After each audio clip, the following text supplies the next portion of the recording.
Hello friends, good morning to all of you. मैं Sujeet sir, सभी का वेलकम है एक बार पुनः। क्लास 9 सिविक्स की बुक के चैप्टर वर्किंग ऑफ इंस्टीट्यूशन का वीडियो नंबर 5 है। अभी तक बच्चों हम लोगों ने वर्किंग ऑफ इंस्टीट्यूशन कैसे वर्क करती है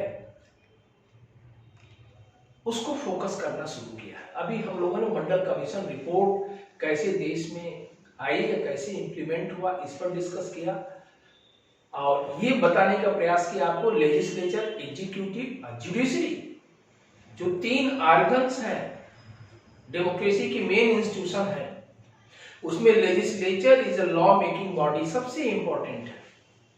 वो लॉ बनाती है और उसी लॉ को एग्जीक्यूटिव इंप्लीमेंट करती है। हम लोग लेजिस्लेचर का डिस्कस कर रहे थे।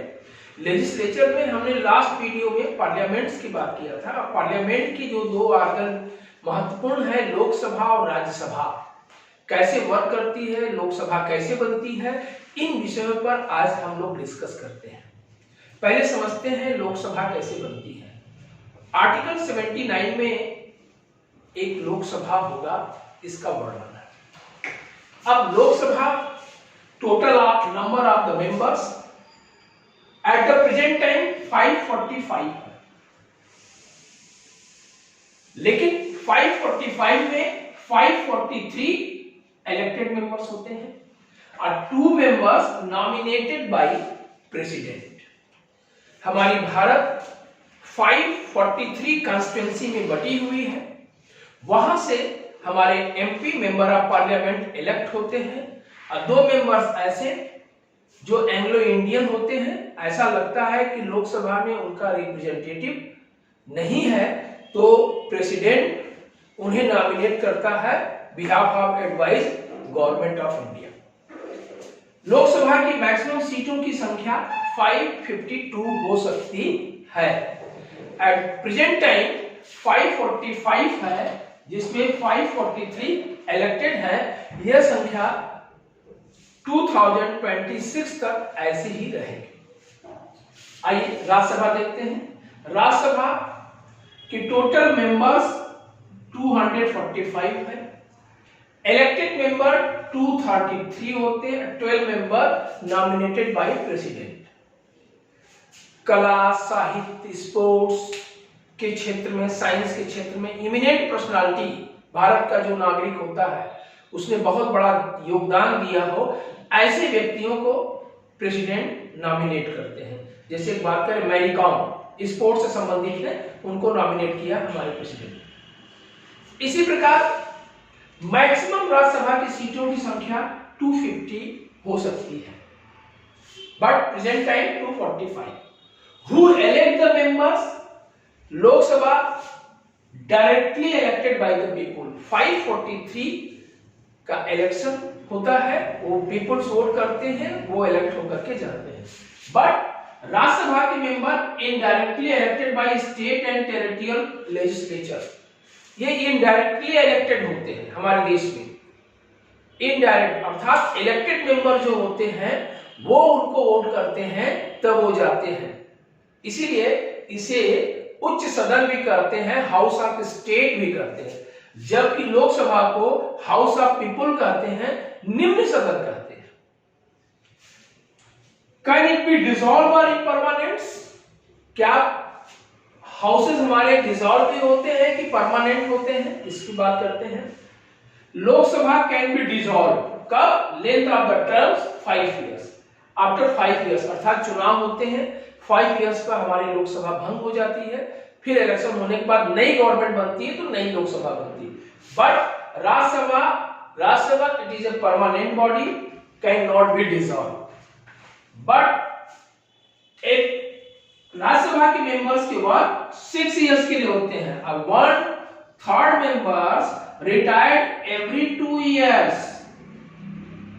1/3 मेंबर रिटायर्ड एवरी 2 इयर्स। 2 वर्ष पर रिटायर्ड होते हैं। 1/3 मेंबर आफ्टर 2 इयर्स रिटायर्ड हो जाते हैं। राज्यसभा कभी में भंग नहीं होती, लेकिन इसके मेंबर के कार्यकाल 6 इयर्स होते हैं। यहां तक क्लियर हो गया? अब आप एक चीज और समझिए कि जैसे लोकसभा के 543 मेंबर हैं, हमारे देश के अलग अलग कॉन्स्टिट्यूंसी में बटे हैं। जिस राज्य की आबादी ज्यादा होती है वहां से लोकसभा की सीटों की संख्या ज्यादा होती है, उसी प्रकार राज्यसभा की सीटों की भी संख्या ज्यादा होती है। वर्तमान में देखें तो यूपी से लोकसभा की सीटों की संख्या 80 है, क्योंकि ये देश की सबसे बड़ी राज्य है आबादी के मामले में, इसलिए यहाँ लोकसभा की सीटों की संख्या 80 है। इसी प्रकार ये 80 कॉन्स्टिट्यूंसी में बटी है। जैसे वाराणसी एक कॉन्स्टिट्यूंसी है, इस कॉन्स्टिट्यूंसी से माननीय प्रधानमंत्री मोदी जी, नरेंद्र मोदी जी निर्वाचित हुए हैं। इसी प्रकार हर कॉन्स्टिट्यूंसी से एक मेंबर निर्वाचित होता है जनता के द्वारा लोकसभा में। बट राज्यसभा, यूपी की बात करते हैं, यूपी में ही राज्यसभा की सीट 34 है। ये सीट जो elected member of the legislative assembly, राज्य की विधानसभाओं के द्वारा इलेक्टेड होते हैं। हर राज्य की विधानसभाओं का अपना कोटा है। जैसे हम बात करें कि भारत में अभी कुछ समय तक पहले 29 स्टेट्स थे, अब 28 स्टेट्स हैं। और लोकसभा या पार्लियामेंट के द्वारा ही जम्मू कश्मीर को जो आर्टिकल 370 के तहत दर्जा प्राप्त था वो समाप्त कर दिया गया। अब जम्मू कश्मीर यूनियन टेरिटरीज बन गई। जम्मू कश्मीर एक अलग, लद्दाख दूसरा, 2 यूनियन टेरिटरीज बन गई है, लेकिन जम्मू कश्मीर की विधानसभा डिसॉल्व नहीं की गई है। ये स्पेशल राइट्स आर्टिकल 370 के तहत दी गई है। तो उसी प्रकार आप समझिए कि हर राज्य से लोकसभा की सीट है, हर राज्य की राज्यसभा की सीट है।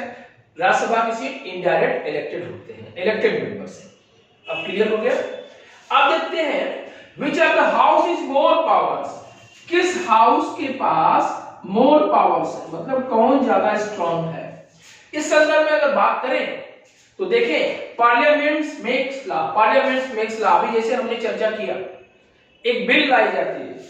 बिल क्या है? बिल लॉ बनाने का रूल्स है, नियम है, और एक अधिनियम पास करके ही कोई लॉ हमारे देश में बनता है। जैसा कि आपने देखा मंडल कमीशन की रिपोर्ट लागू की गई। ये बिल भी 2 प्रकार के होते हैं, एक मनी बिल, एक नॉन मनी बिल। और नॉन मनी बिल की भी कैटेगरीज हो जाते हैं, उसको ऑर्डिनरी बिल भी कहते हैं। मनी बिल के संदर्भ में Lok Sabha is more power than Rajya Sabha. LS मतलब लोकसभा। लोकसभा मनी बिल के मैटर में ज्यादा पावरफुल है कंपैरेटिवली राज्यसभा के। कैसे? कोई बिल मनी बिल है कि नहीं, इसका डिसीजन कौन देता है? लोकसभा का स्पीकर। मनी बिल को लोकसभा में प्रस्तुत करने से पहले प्रेसिडेंट के पास भेजा जाता है, फिर वो मनी बिल लोकसभा में प्रस्तुत की जाती है।